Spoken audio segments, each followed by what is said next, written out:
After cycling over 1,000 miles through mainland Alaska, I had decided to cross the Gulf of Alaska by ferry. As my boat trudged east, its route paralleled the Chugach, Wrangell, and St. Elias Mountains, the tallest coastal ranges on Earth. Mount St. Elias, a peak over 18,000 feet tall and just 12 miles from shore, was particularly immense. Its summit was every bit as impressive as Denali, and was in full view from noon until the sunset at 9 p.m. Near day's end, the ferry stopped at Yakutat, an isolated village of just over 600 inhabitants. Close by is the 76-mile-long Hubbard Glacier, as well as a reef sporting a famous Alaskan surf spot and world-class fishing.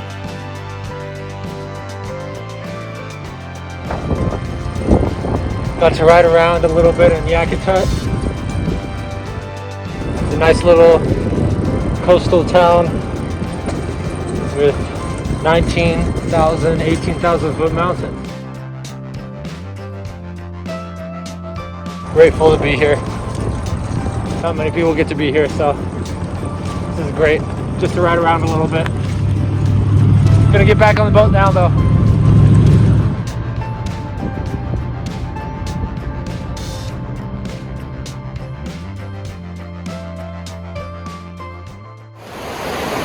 Now in Juneau.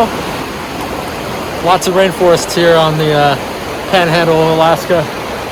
Pretty much everywhere is a rainforest. All the mountains block out the clouds, drop the rain.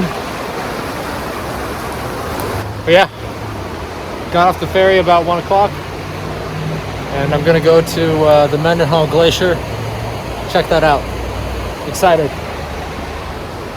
Can't believe I've been able to see some coastal communities that you can't get to on the main road system, so really, really cool and beautiful. Let's go to the glacier.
Hey, bear. Hey, you don't want to come here. You don't want to come here. No. No, you don't want to come here. Hey, bear. You don't want this. You walked like 20 feet away from me. I have my bear spray in hand. I have it in my hand still. Man, that's crazy.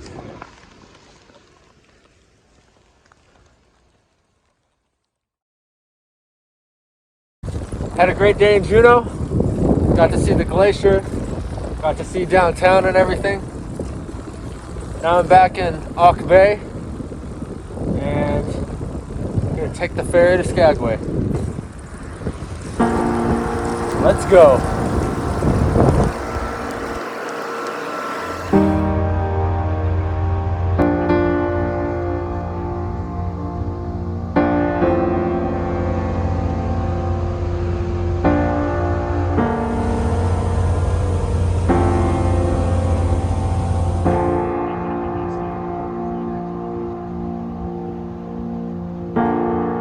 That ferry ride this morning, that was one of the most beautiful things I've ever seen in my life. Just the color of the water, it's kind of a mint color. The peaks coming right out of the ocean with glaciers hanging off the sides of them. It was really beautiful. Yeah, 6 hours of that. Stayed out on the deck pretty much the whole time, just watching.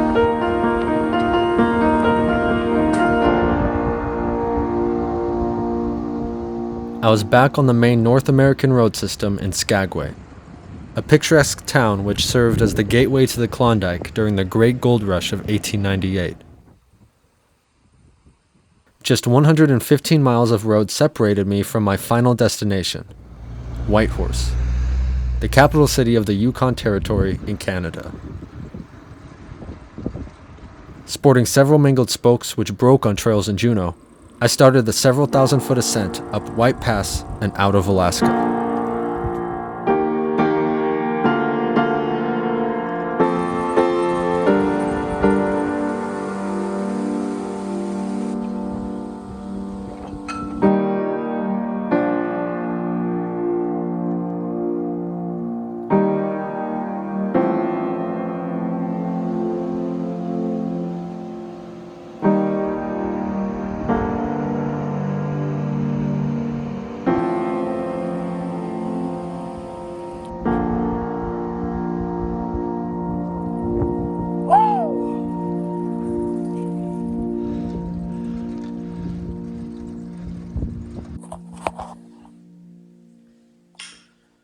So, didn't quite make it over the pass and into Canada, which is okay. Kind of feels right to have one last night in Alaska. And, yeah, it was getting a little bit rainy out, a little bit damp. So, I found this Department of Transportation building. The first few doors were locked, but eventually I found one to this little office that was unlocked. So I think I'm gonna stay in here for the night. I got like an old van bench that I'm sitting on, so it's pretty comfortable. I don't have a chair or anything in my setup. So yeah, and we got a conference table and some water. So, yeah, it's a good place to camp. Good last night in Alaska. It's been a great trip. Grateful for the time I've had. But tonight, gonna party all by myself. I had a great night's rest inside. And with gloomy weather befitting of my time in Alaska, I made the final push over White Pass and over the Canadian border.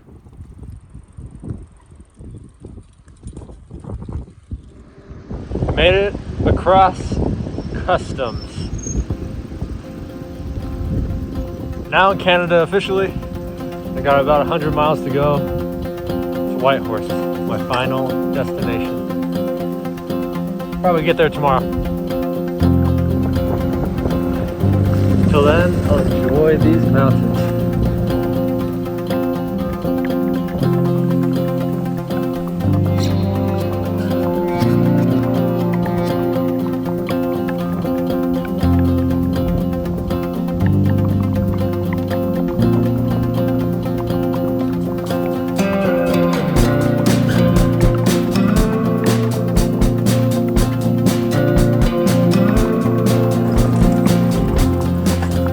How's it going?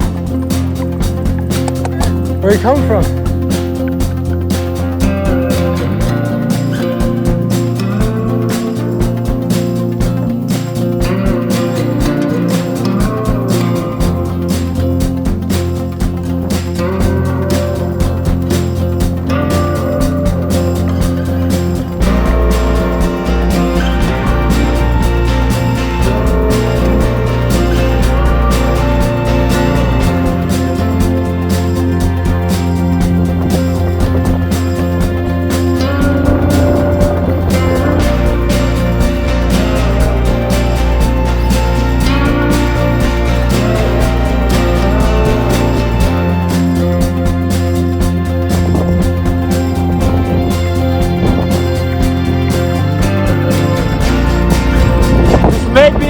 the last rainstorm of the trip. And it isn't really raining. It's just kind of sprinkling, pretty windy.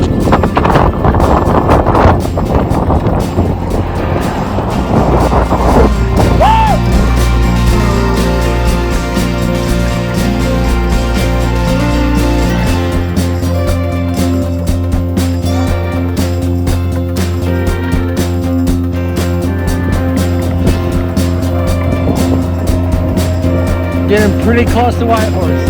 I don't think I'll have much to do tonight. I mean tomorrow. Don't have too much more to go.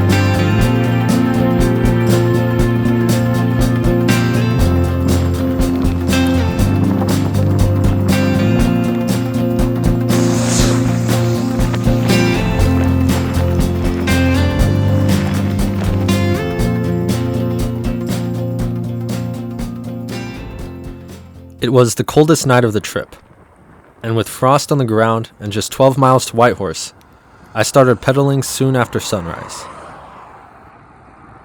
Before long, the Yukon River came into view, and with that, I had finished my journey by bike. All in all, I had ridden 1,250 miles, hitchhiked 500, and traveled about 700 miles by ferry. I busied myself with disassembling and packing my bike. Once that was finished, I visited a local sports complex, where I played basketball, but slid a lot because of my cycling shoes, and then went to an arts festival with free live music. During the course of that day, I met a miner turned art collector named Kent, and he offered me a place to stay and a 5 a.m. ride to the airport the next morning. His hospitality is very appreciated, and soon I was in the air flying south. My trip to Alaska and Canada had been more epic than I could have imagined. The people, landscapes, and personal struggles and triumphs were unforgettable. I know that bike touring is here to stay for me, and much, much more is to come.